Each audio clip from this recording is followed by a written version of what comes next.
This exact book is not available for free here. What's available there is the previous version, and I think that'll probably be all right. I'm not sure the chapters will exactly line up with my lectures, but certainly you don't need 100% modern material for this course. This is classic computer forensics, and it does nothing fundamentally has changed in years about it really that much. Good. So let me talk about the first chapter here. We go to modules, and all right, here's the first lecture, which is the scope of digital forensics. So, like I say, this is why I talked about how this relates to other, see, I'm going to leave student view to make this less ugly. All right, so this is the point. Retrieving digital evidence is the point of this. You have a computer or a router or something, and you're trying to get the evidence off it, and the fact is, computers keep incredible track of what you do, not intentionally. Now, you can have some computers that are in fact set to audit, to detect what people are doing and record it, but even an ordinary Windows laptop that is not in any way trying to spy on you does spy on you to an unbelievable extent, just incidentally. Everything you do is recorded because Windows keeps track of what you've recently opened so it can open it later. It keeps track of what programs you've launched so it can boot them into memory next time. It keeps track of every adjustment you make, like every window you resize and move on the desktop. It keeps track of all the network connections you make and such. Everything you do is in fact being recorded just as part of the computer's normal operation, not intentionally to spy on you. And a computer forensic examiner learns how to find all that evidence so they can tell what you've been doing on a machine. And if you've been doing something on a machine and you want to lie about it, you have a big problem. It is almost impossible to clean a computer to remove that evidence to where a skilled forensic examiner cannot find it. And even physically destroying the machine, in most cases, will not remove the evidence. This is why drive savers exist. Drive savers can recover evidence from computers that have been through fires, that have been run over by a truck, that have been thrown in a river and left there on the bottom for years. Grinding the thing up with a wood chipper will do it. But hitting it with a hammer or smashing it to bits will not usually destroy the data. You have to know what you're doing, even to destroy the data. So that's the problem. And most criminals do not know this. They think they can do something like just throw something in the trash can and empty the trash can, and that gets rid of the evidence, and it doesn't at all. However, in some cases it does, as we'll talk about, and that's the point. This is why, and that's why all these disciplines are related. How to hunt through a vast pile of complicated evidence on a machine and find the interesting evidence fast. That's the skill you're picking up here. And since we're focusing on the crime forensics part of it, we'll also talk a little bit about laws and rules of evidence, what you would have to do to make evidence preserved in such a way that it will be admissible in court, which is the particular interest of the discipline of computer forensics, as I mentioned, distinct from the other related evidence disciplines like e-discovery and data retrieval. All right, so you can yield, you might find incriminating evidence, inculpatory, which proves that this person did do the bad thing, or exculpatory evidence, which proves that they did not do the bad thing. Either of these can be the result of your investigation. So computer forensics is not at all the same as computer security. Being secure is the state of having things work well enough that you can get your job done. In computer security, that's what it means. And computer forensics is just an investigative procedure to respond to something bad that has happened. It's a part of computer security. Computer security is the broad discipline, including a lot of other things. And so computer forensics is not restricted to computers. The better term is probably digital forensics. These days, the most important evidence is usually on cell phones. Your computer may or may not have everything, but your cell phone typically has everything. Text messages, phone calls, SMSs, photographs. Most people really live on their phone.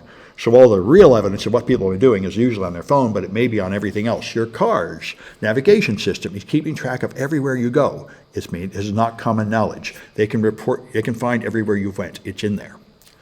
All right.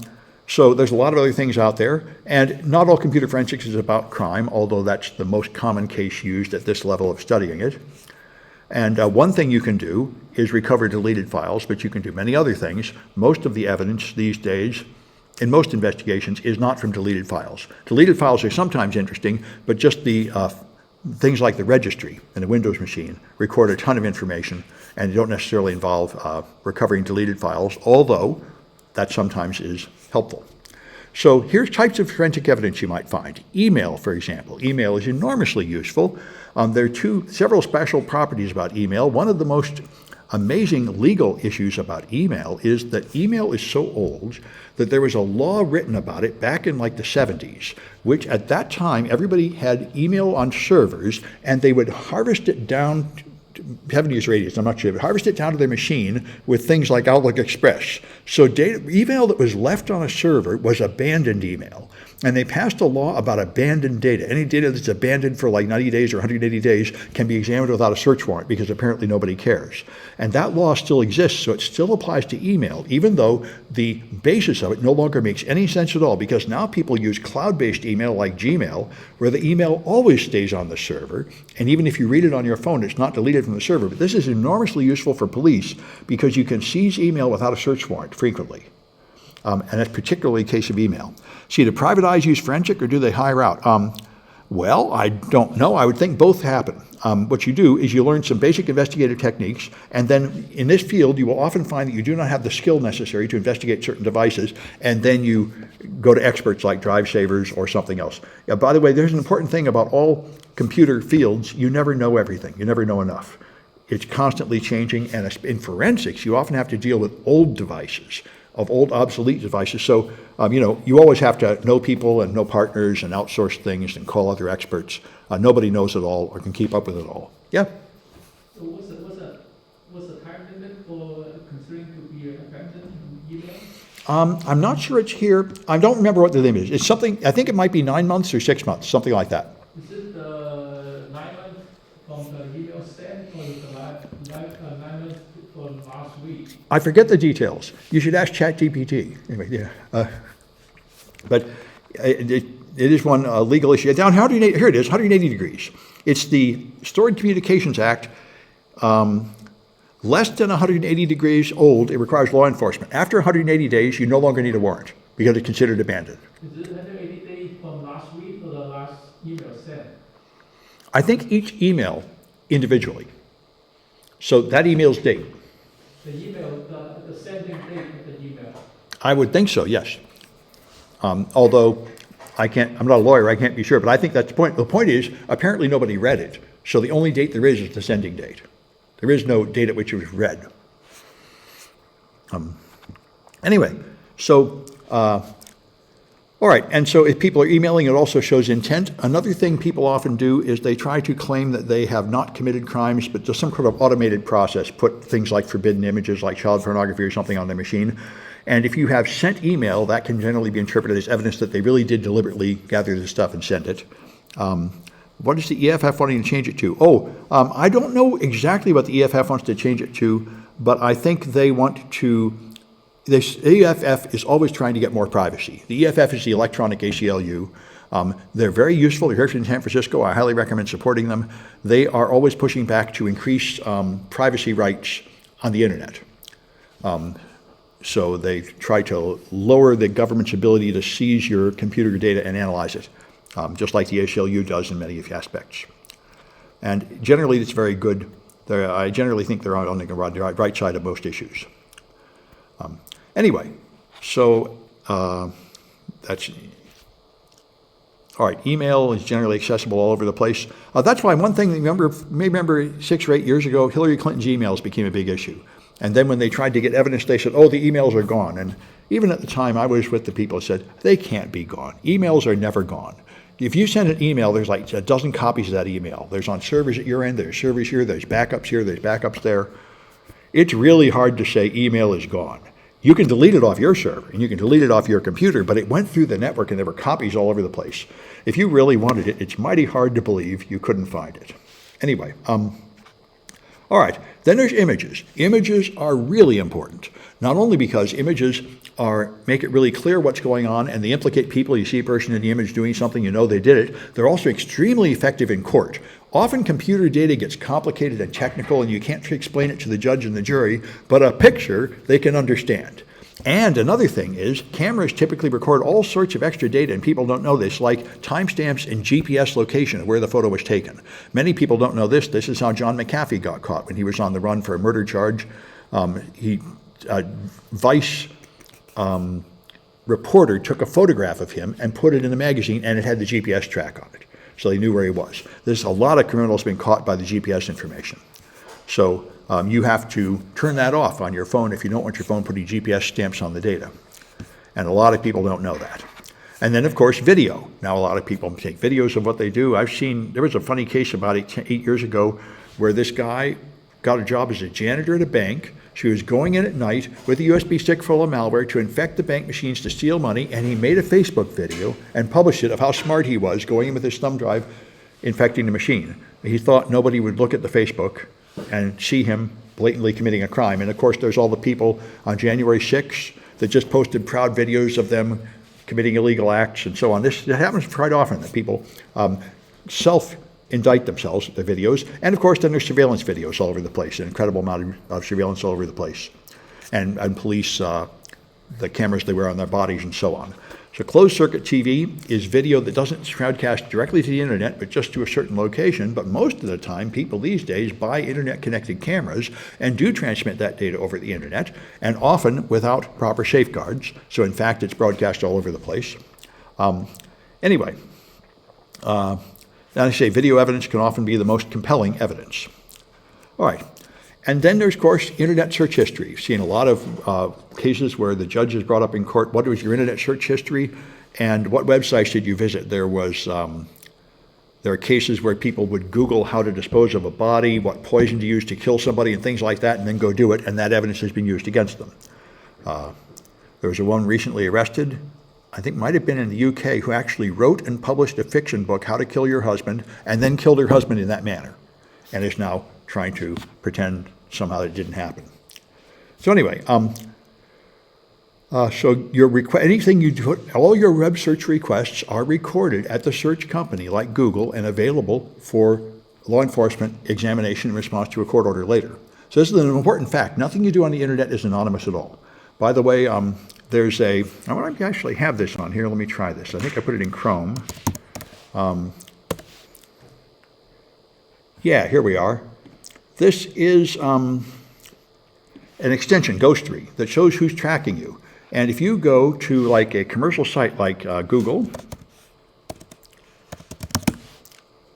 then only one person is watching what I'm doing right now, which is Google. Now, this is what you might think. If I'm talking to Google, the only person that knows what I'm doing is Google. But if I go to, say, a TV station like CNN, and I go to their website, there are 63, 67, 70. These are the tracking cookies that are telling all different companies what I'm doing right now and who I am. So 80 different companies are informed of who I am and what I'm doing. And this is the nature all over the internet. You're being spied on like crazy. If you do anything on the internet and you think people don't know what you're doing, you're wrong. The police often don't know what you're doing because the Fourth Amendment limits what they're allowed to know, but the private companies track everything you do and they sell this data right and left. And in the last year or two, many police departments have begun buying that data the same way everybody else does, and the legality of that is not yet clear. Yeah? What is that little extension again? That's Ghostery. Ghostery Chrome extension just lets you see the tracking cookies in a fun way. Yeah? So if you try to avoid like just straight up Googling something. Yeah, like you use DuckDuckGo or something. Right. Yeah. Does that mean that information is still being tracked and saved in that? Yes, if you can use privacy-enhanced browsers like DuckDuckGo, and that will work perhaps right at the moment of search, but when you click on a result, you'll be back in the world of Google. The reason this works is the reason Google makes all their money is because they invented the concept of third-party cookies. So to be fair, they bought DoubleClick. DoubleClick invented this system where every company puts a third-party cookie on your site. So when you go to like CNN, they also put a DoubleClick image on the page that is a 1x1 pixel transparent image. And the only purpose of is when you load that page, your browser also connects to them. And they record who you are and what you're looking at. And then every future page you go to has joined the club and has another DoubleClick cookie, so DoubleClick can watch what you do even when you jump from company to company. Since you're always talking to 90 companies at the same time, you're talking to the real company you want to talk to plus 89 ad trackers. And they're tracking you everywhere. And Google bought it. This is how they make all their money. So if you buy an ad on Google, you can say, I want this ad to go to men 18 to 25 with a high school degree interested in football, but not drinkers. You can have all this detailed specificity, and they can find those people because of this. And therefore, your ads will target exactly the people you want to sell your product to, and you'll make more money per ad. That's how they make all their money. Whereas if you put an ad on TV or an ad in the newspaper, you know, you're wasting 99% of your money because 99% of the people that look at it are not in your target demographic. This is why Google makes all this money, but it only works because they've got everybody to do it. And therefore, the reason everybody does it is if you put Google Analytics cookies on your website, Google will help you. You can automatically modify your website to make it more efficient. So if you have some kind of information on your website and you have some goal, like there's a buy button or something, you can break your website into 10 pieces and you'll sign up for the Google free service, and they will randomize the location of those things and organize it to maximize the number of people that buy. And this will increase your success rate by like 20% on average, so you can make 20% more money for free. And the only cost is putting Google code on your page, which causes Google to spy on your customers, and that won't cost you anything. That's why everybody does it. And it's extremely effective. So there's another thing. Nothing you do is remotely private on the internet. Now, these people don't all necessarily know your name and address, but they have an identifying number that identifies your machine, and they have all this demographic data about it. And in fact, many researchers have shown it's pretty easy to figure out exactly who you are. Because many people Google their own name. They often Google things near where they live. You know, if you get a look at somebody's search history or something, you can pretty quickly figure out who they are. Yeah. So how is Apple stopping? How about Apple? Apple technically does a lot less of this. Apple hurts Google. Apple made their browsers and their phones block a lot of this tracking in order to hurt Google, because Apple doesn't make a living off this tracking. Let's take a look and see how much Apple spies on you. That's a good question. Because Apple, and for that matter Microsoft, have the rare opportunity taking the moral high ground here, and you can see why. Apple does not make their money from advertising. Google does. And Microsoft is partly interested in the advertising, but not so much these days. Let's see how much they're doing it.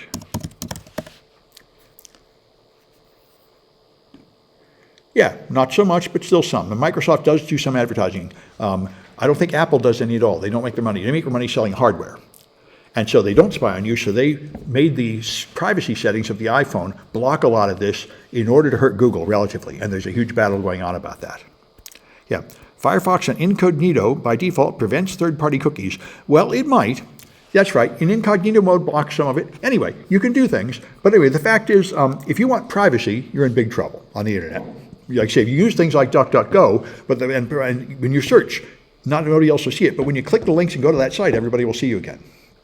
And if you never log into anything, if you're not logged into Facebook or Gmail or anything, then it's possible that you won't be tracked as well, but usually you are, because they also track your IP address, the physical number on your machine. Your IP, and so even if you don't sign in to anything, they still know a lot about you, enough to probably identify you.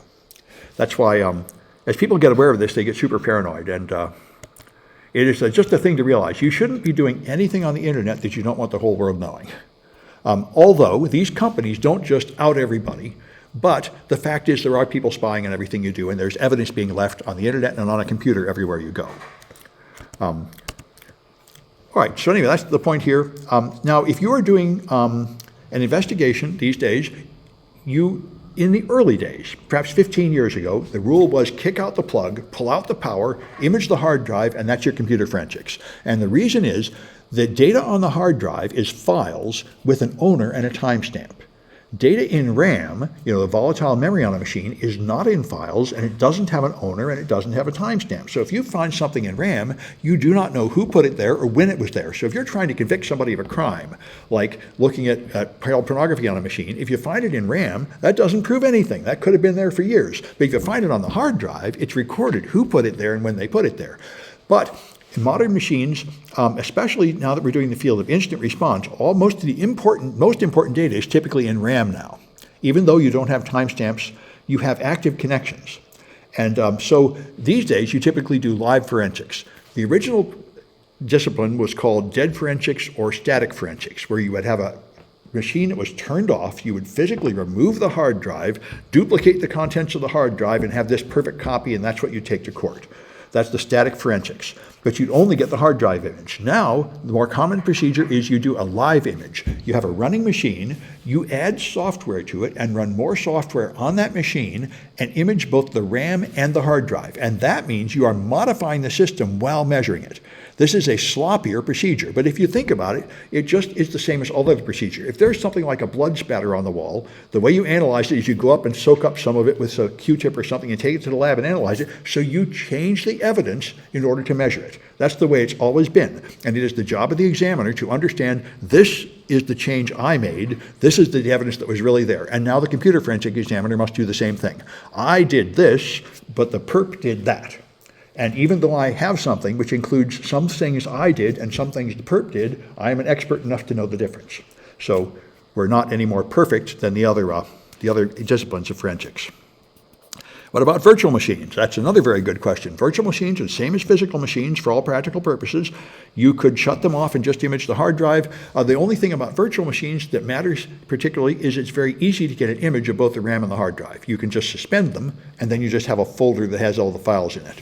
But other than that, everything's the same. The operating systems are the same, and all the forensic artifacts are pretty much the same. What are the underlying hardware resources on a cloud VM? Well, that's an issue. You might not care, though, because all you usually care about is what the simulated hardware resources are. The actual hardware on a cloud VM, you will probably never get to. I'm glad you're asking these questions. If you image cloud services like Gmail, you can't get any deleted files because Gmail is stored on a server with thousands of other people's mail, and you only have a warrant for one, so you can't get the whole server. And if you did, it would be a monstrous job, far too big. So in cloud services, you usually only get the active data that's in use by one user, like that one person's email, which they'll give you. But you don't go trying to recover deleted files, typically from cloud resources. That would be a heroic job, and almost no investigation would justify that. All right, then let's say cell phone forensics is huge. Getting all the data off a cell phone.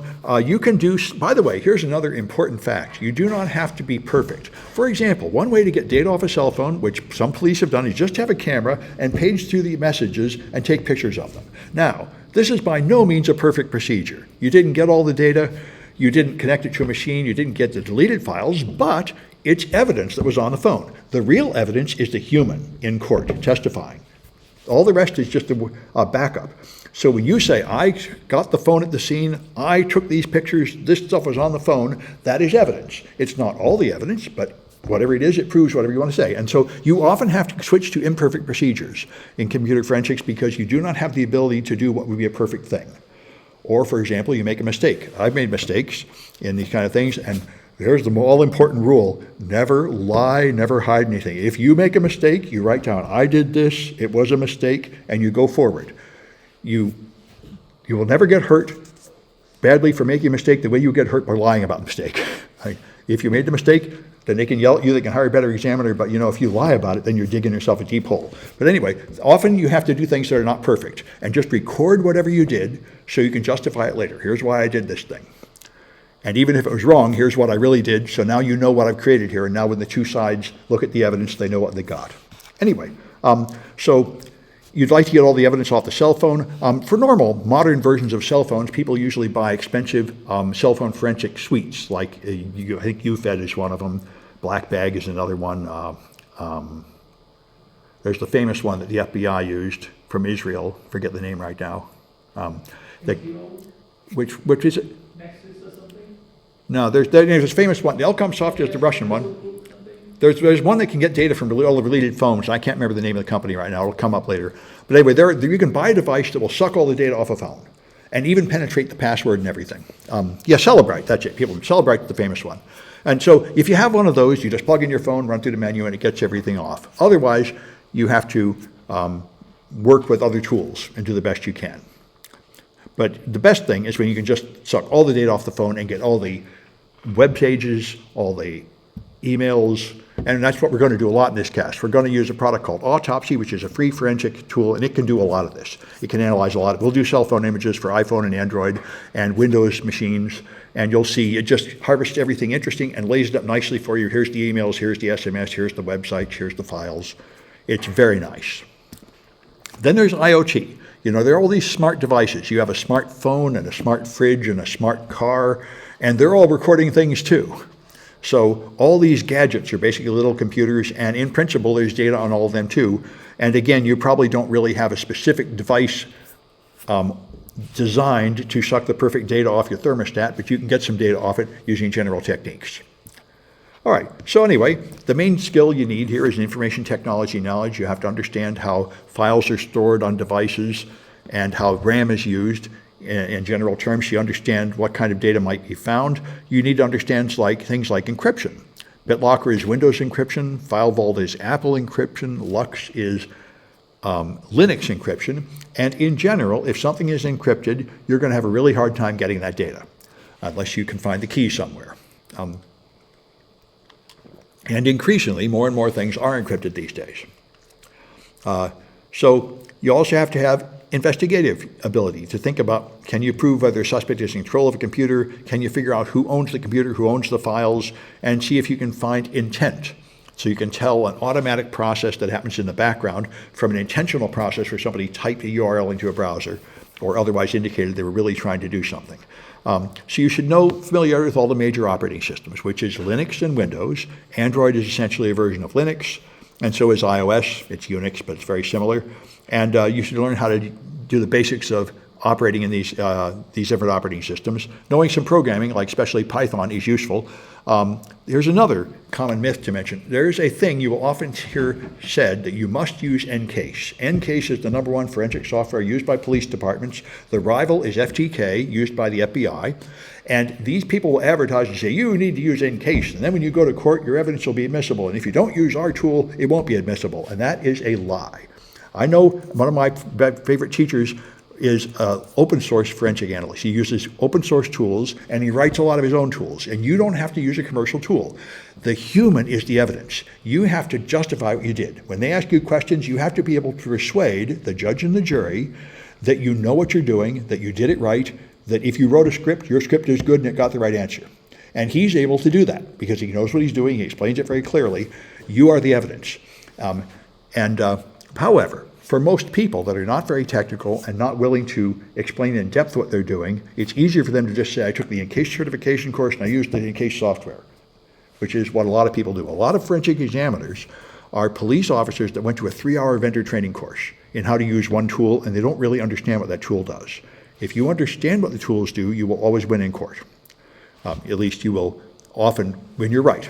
And you find a lot of, you can misuse these tools easily and find evidence that's not there. One of the stories my favorite examiner told me, one of his students went and got a job and ran this case, and there was a case where they accused a teacher of viewing pornography in class.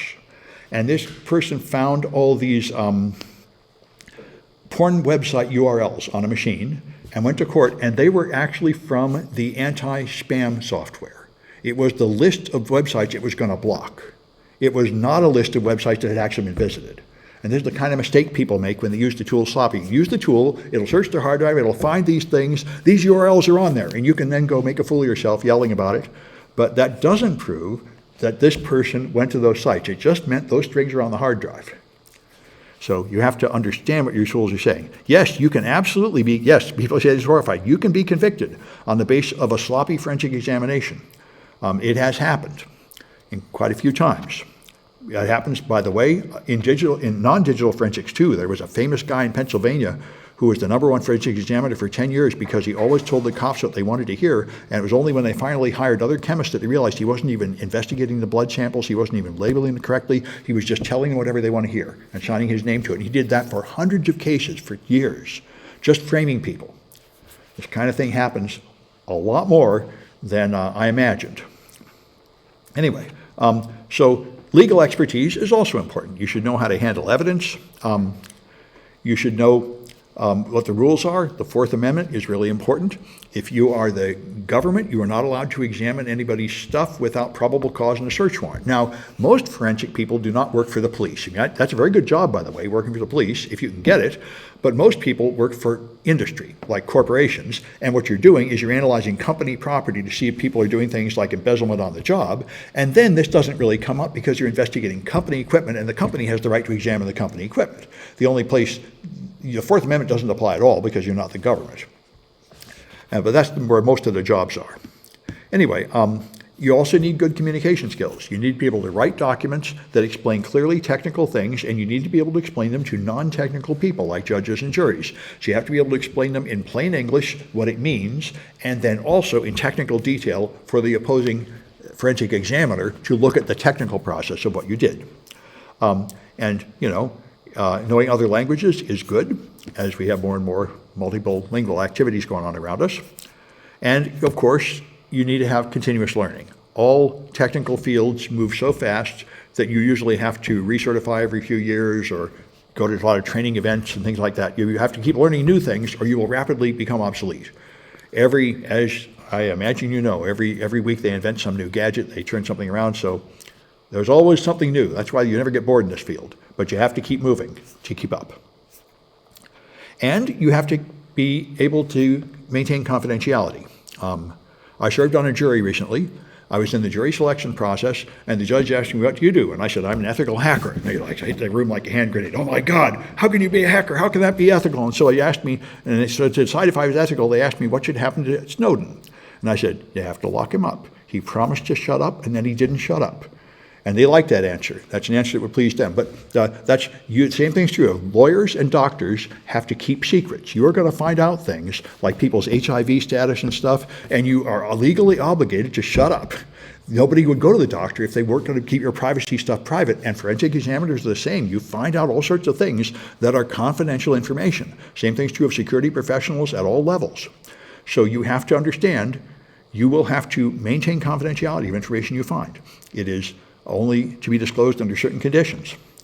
When you do an examination, you're going to find everything on that machine. By the way, one of my forensic teachers told me that he had to warn students taking this course that this course for him had caused 4 divorces so far, because the first thing students would do is take the software home and run it on their home machine and find out what their mate was doing while they were away. And if your mate is chatting with people and setting dates and cheating on you, that evidence is all in the home machine. So that can happen. I haven't had that happen in my class yet, but there's always a first time. Anyway, like I say, if you're doing anything on a computer and you want to lie about it, you've got a real problem. The competent examiner examining that machine will find out what you've been doing unless you really, really erase it thoroughly. All right, so in the 80s, there was the first FBI program, the Eidetic Media program, to begin developing the field of computer forensics, because computers are starting to be important. Then in the 90s, the Electronic Crimes Task Force came out. This is a good group. I'm in this group. You can get in this group as long as you can show that you never worked in defense on any cases. There is a huge stigma against defense lawyers and defense forensic examiners. They were regarded as enemies by the police. This irritated me a lot when I found this out. I thought scientists are objective. You merely find the truth, but that is not the case. You have a defense forensic examiner and a prosecution forensic examiner, and they try to fight over things. And if you're on the other side, they don't want you to be in the Electronic Crimes Task Force. But anyway, it's very interesting. They have meetings and stuff. They have very good stuff going on there. And anyway, then they had the regional computer forensics labs set up. We'll see some software from them later. And then when the Patriot Act came out in 2001 in response to the 9/11 terrorist attacks, and this greatly increased the ability of law enforcement agencies to investigate things. It greatly lowered the amount of privacy people have in America. They can now march right in and seize a whole lot of data that they didn't used to be able to seize because people got very, very concerned about security more. And then cryptocurrency started in 2010, making it easy to send money all over the world and make payments which are very hard to track. So it started ransomware and all other kinds of illegal payments that the police have difficulty tracking until about 5 years ago when Chainalysis came out and other companies that very effectively track cryptocurrency payments, and a lot of people are getting caught on cryptocurrency payments now. It just took a few years for the tools to ramp up to track those things. And then IoT devices, of course, Internet of Things, more and more devices that are storing evidence everywhere. And then Snowden greatly changed the world by revealing what the NSA had been doing, that the NSA had been treating American corporations as adversaries and hacking them and stealing their data to give it to the government in what was arguably an illegal manner. And that greatly increased security and encryption. Many people upgraded their encryption quite a lot to try to resist that. So it lowered the amount of data available to law enforcement. That's why there are people who think Snowden is a whistleblower and he should be forgiven and pardoned and such, and that's certainly another way it could go, although his lawyer told him, please just stay in Russia, never come back. I don't want to try to save you. And that's what he did. He's now a Russian citizen, he's not a Russian wife, and he's just going to stay in Russia, which is probably the best plan. The odds of him being forgiven back here are not high, although certainly his disclosures did reveal a lot of scary secrets about our government that a lot of people would like to know. All right, so there's a lot of ways to learn about things. There's Carnegie Mellon has a famous emergency response team. There's a lot of law enforcement and legal training, and then there's classes like this, and then there's certifications you can get to certify that you have a certain amount of knowledge. There's various computer forensics ones, and there's a couple tied to tools. Like the most common one is this one, NCASE Certified Examiner. Most police have this one, police for examiners, because they pay for this NCASE tool, which is pretty expensive, like $50,000, but it's this official tool and it examines everything, phones and desktops and everything. And then you get the official vendor certification. Now you're qualified to run that tool. And Access Data makes FTK, and they have their competing certification, ACE, Access Data Certified Examiner, which is what you get if you work for federal law enforcement, like the FBI that uses FTK. And of course, private companies use these tools too, a lot of them. And those are the vendor tools that are famous in here. And there are other forensic certifications, but these are the main ones. And this course doesn't prepare you for any of those certifications. It covers the general information. It moves you in that direction, but it's not tied to any of these particular certifications. And I think that's it for the first lecture. So let me stop this recording.